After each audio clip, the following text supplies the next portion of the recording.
middle sibling of 3. I have 2 brothers. They both grew up as scouts. My older brother made it to Eagle Scout. My little brother quit some time in Boy Scouts. But for whatever reason, my parents never forced me to become a scout when I was a kid.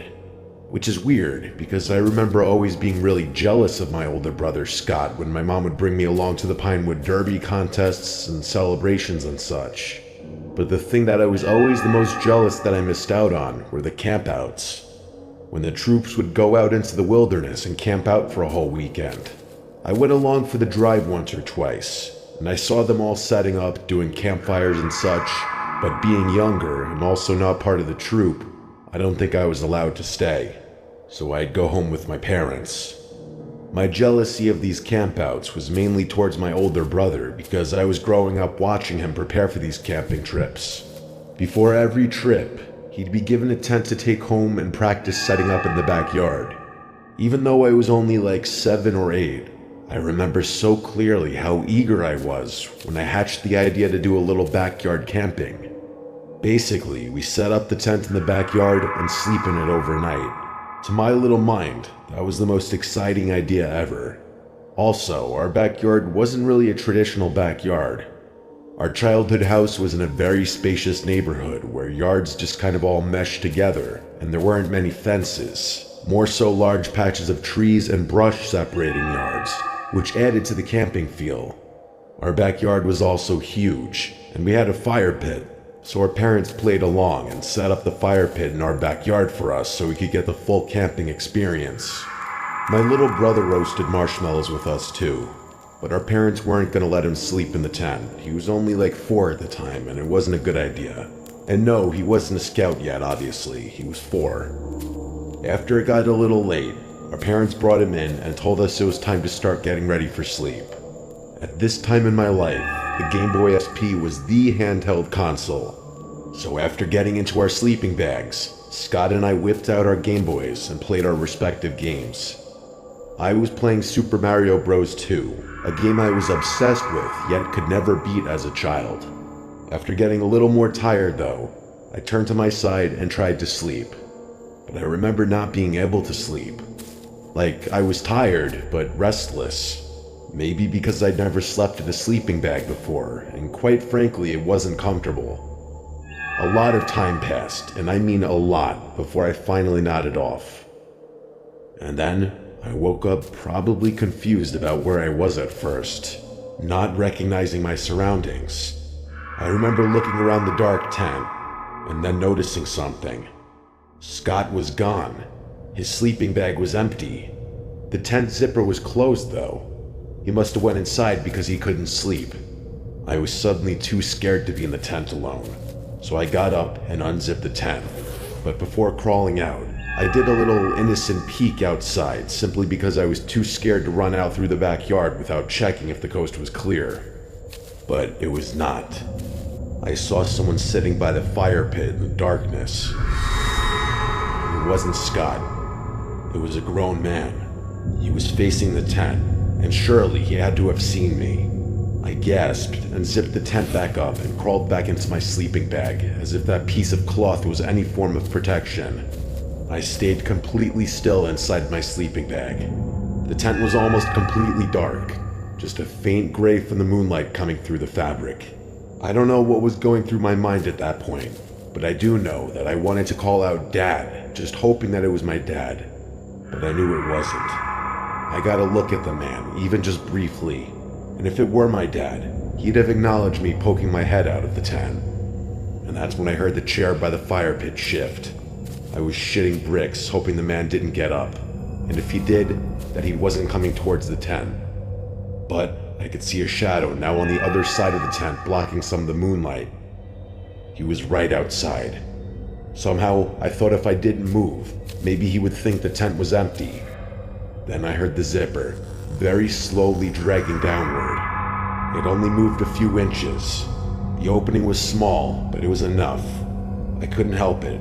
I turned my head just slightly. There's a small gap at the bottom of most tents where the zipper doesn't fully seal. I had never noticed it before that night. An eye was pressed against that gap, just one eye, looking directly at me. I could see the white of it in the dark. I couldn't even scream at first, not for a few seconds at least, because I was paralyzed. Then the eyes squinted a bit, as if the person was smiling a smile that I couldn't see. The zipper moved another inch, and that's when I finally screamed. I scrambled backwards, kicking out of my sleeping bag, knocking into the tent poles. I heard footsteps immediately take off through the yard. Our back porch light flipped on, which I could see through the tent fabric. My dad burst out the back door yelling. I could hear him running across the grass. By the time he reached the fire pit area, whoever it was already gone. My parents called the police, of course. I don't remember what happened after my parents talked to the cops. I know I went to my parents' room with my mom, and eventually the police did their thing, likely searching the immediate area. It was an absolute nightmare. I slept in my parents' bed that night. I was emotionally scarred for a while. Just as things might have been going back to normal, I think it was a few weeks to a month later. This part is what really hammers the nail in the coffin for this experience being something I can never forget. I went to Catholic school, and during lunch we'd have a short recess in the schoolyard, which was all concrete. The far end of the schoolyard was fenced off and looked towards the street. We were playing some game, maybe red light, green light or something. This part I genuinely don't remember. All I know is I had to run to the fence to be considered safe from whatever the threat in the game was. And while I was on the fence, next to some other kids mind you, a man says hey from the other side of the fence. I turn, and it's a man asking me for directions to some place I don't even remember. I said I don't know.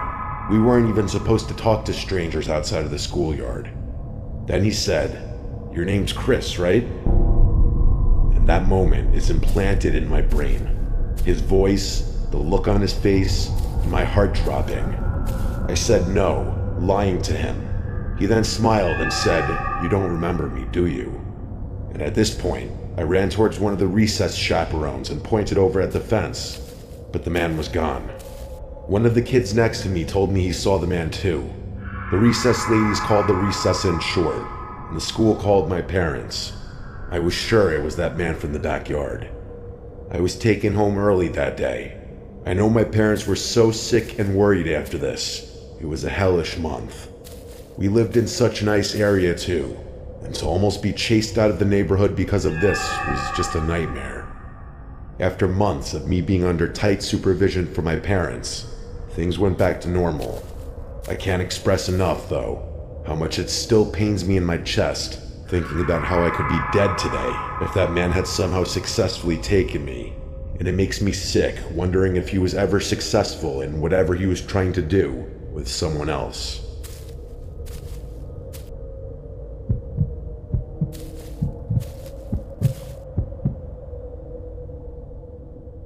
I grew up in Salem, Oregon, a quaint little small town feeling place. I moved out when I was 21, buying my first house about 50 miles out from Salem. I furnished my first house with a mix of stuff for my parents, their friends, and a bunch of stuff off online marketplaces and apps. I was driving a Ford Raptor at the time, so lugging stuff around was thankfully very easy. On Facebook Marketplace one day, I found a listing selling a bunch of good-looking stuff. The ones in the listing that caught my eye were this cream-colored sectional couch that looked pristine, and this Cannondale brand mountain bike. I didn't have a bike at the time, and where my house is, having one is perfect for exercise. The other stuff on the listing didn't really interest me. The listing itself was just sort of a digital yard sale. I contacted the seller, and we did a little typical back and forth. He was pretty short and straight to the point with his answers, and surprisingly easy to negotiate. He agreed to a slightly lower price, and he said I could come pick the stuff up later that night. Days are long in Oregon in the summer, so I'd still be showing up with some sunlight. I banked on having to do a couple trips to transport the sectional couch due to its size. I set out on my way to the house. The address was right on the coast. I checked the satellite view on the map just to confirm it was bringing me to a house, and it was. Based on the map, there was a long trail or driveway that veered off the road towards a huge open property with a big looking house. and then in the backyard was a literal drop-off to the ocean. All I could think was, no wonder these people were selling all this stuff for so cheap. With that kind of money, I wondered why they weren't just giving it away. I headed out that way, and it didn't take long to get there. I could tell the closer I got to the shore, the nicer the properties got. And then I turned onto the last road before I'd be turning onto the driveway for the house. This road was long. It was lined with woods on each side, and then I'd pass the occasional driveway leading to probably a cliffside mansion. Eventually, I made it to the turnoff. It was a tree-lined dirt road, or the driveway I guess you would call it. About 10 seconds in of driving down this driveway, it opened to this massive clearing.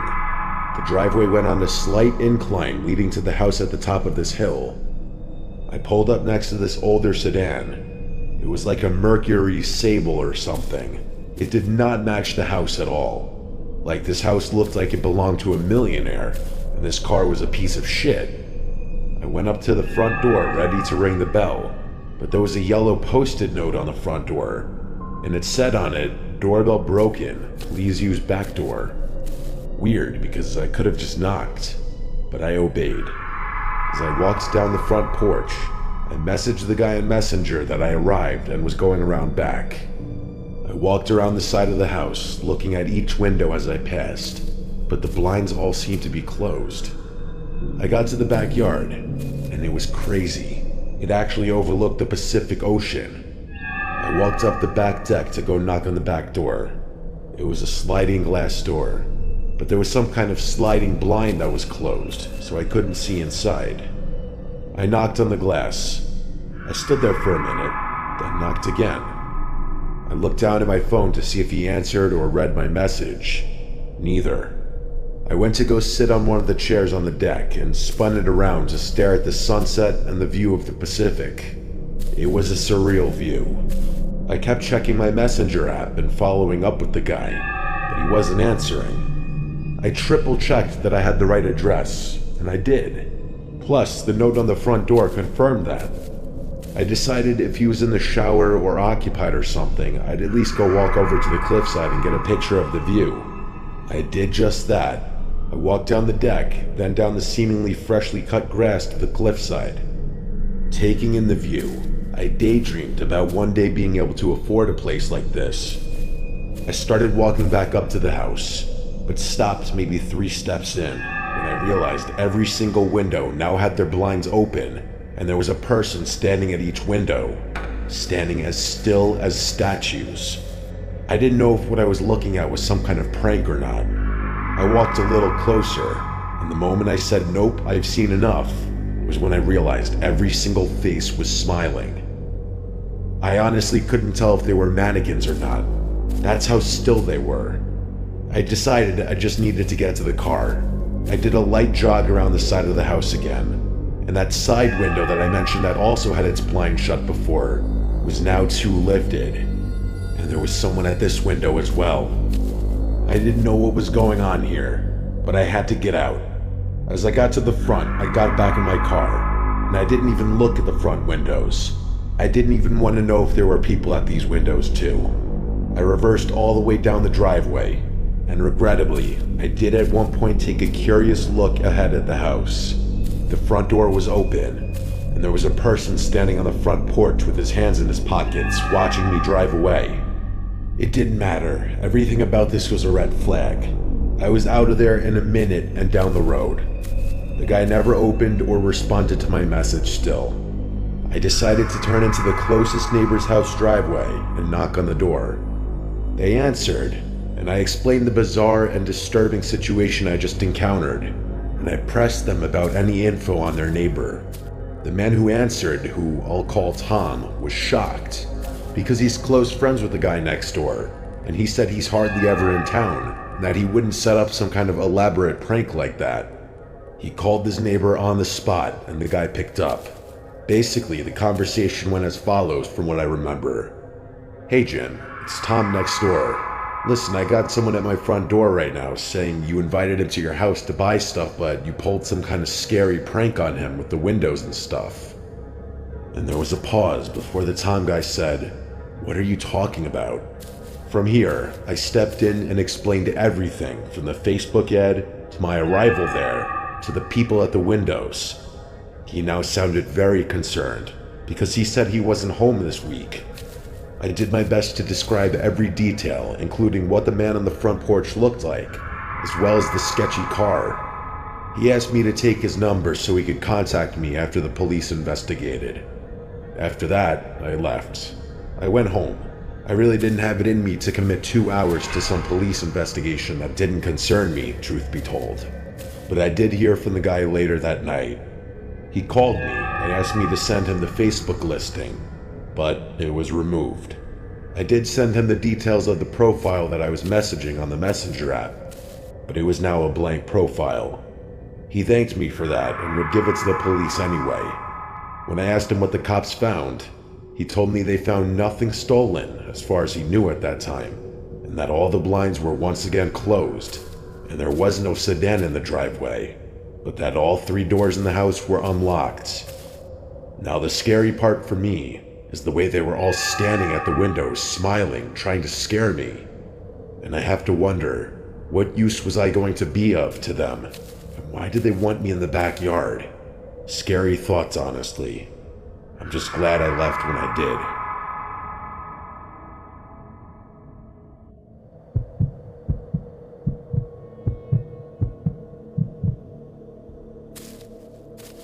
I live with my parents in Murraysville, Pennsylvania. My parents were gone one weekend, so I decided I was going to have a bunch of people over in the backyard for a mini pool party.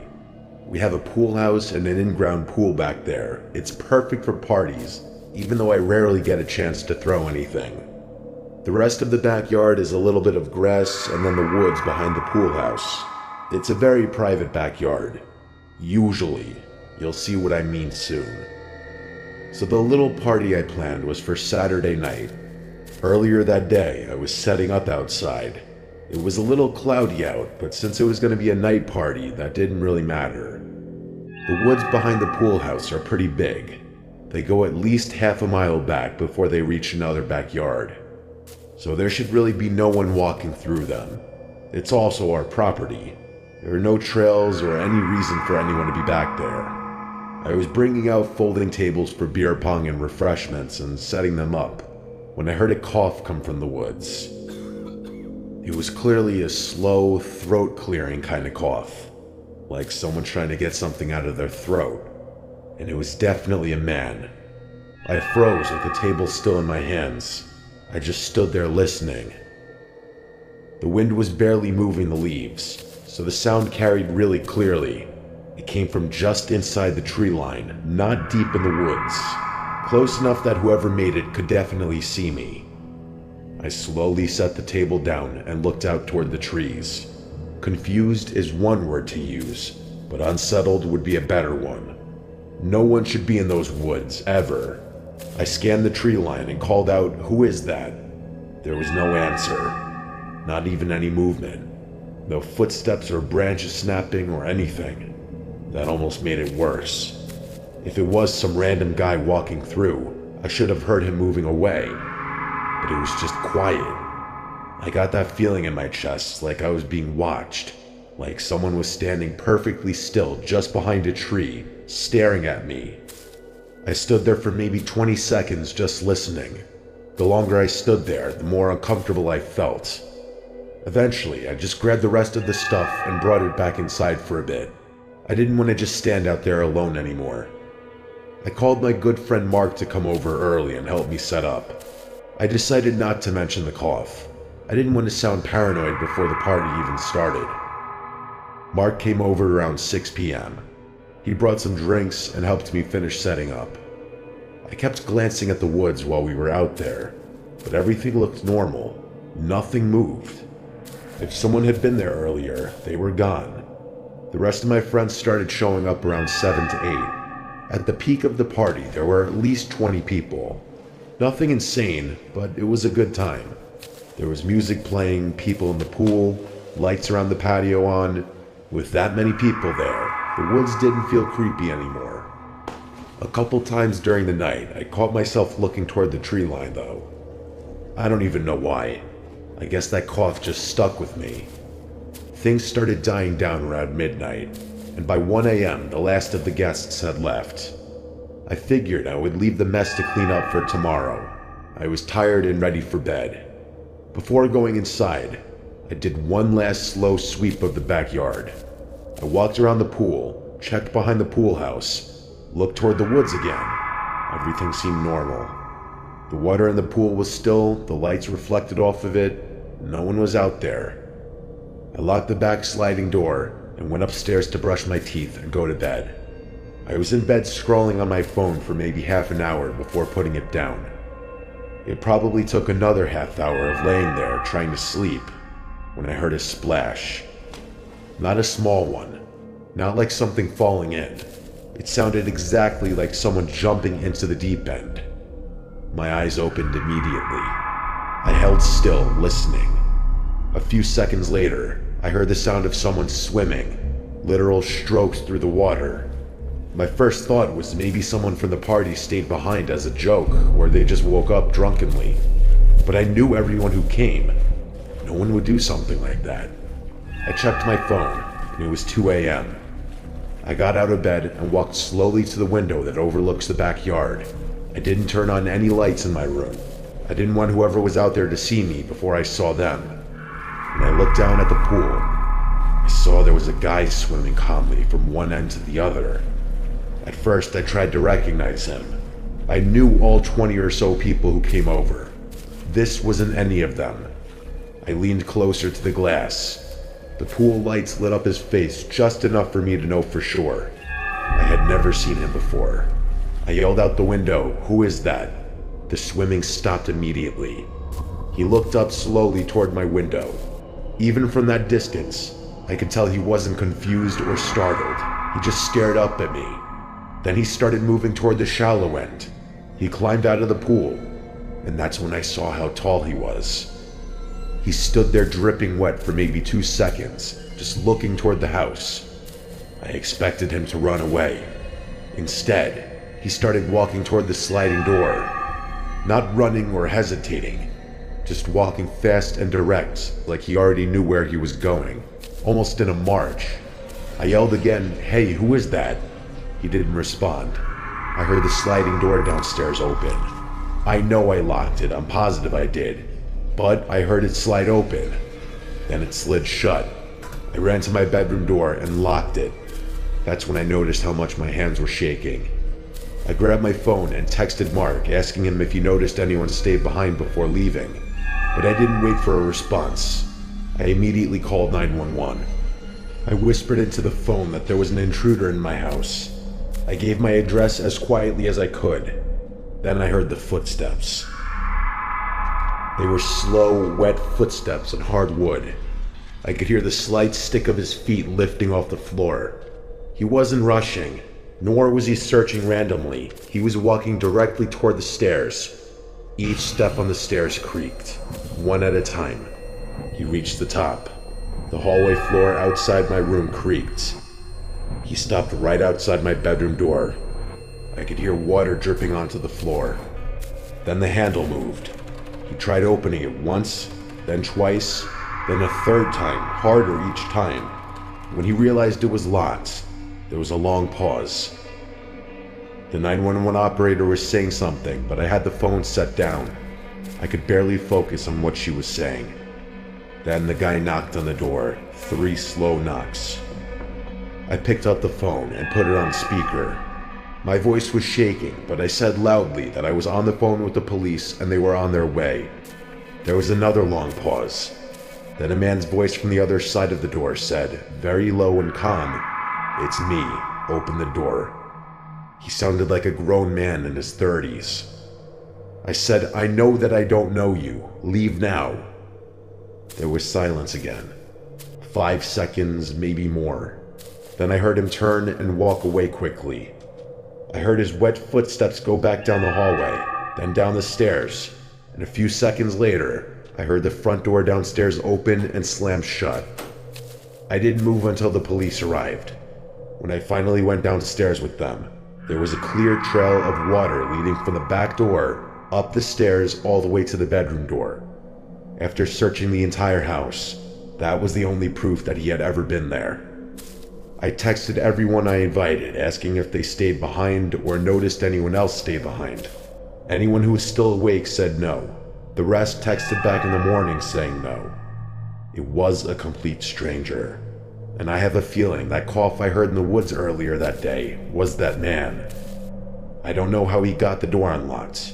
Maybe he slipped in during the party when people were going in and out. As for a motive, I have no idea. I just know that if I didn't wake up when I did, or if I opened that bedroom door, I don't know what he would have done.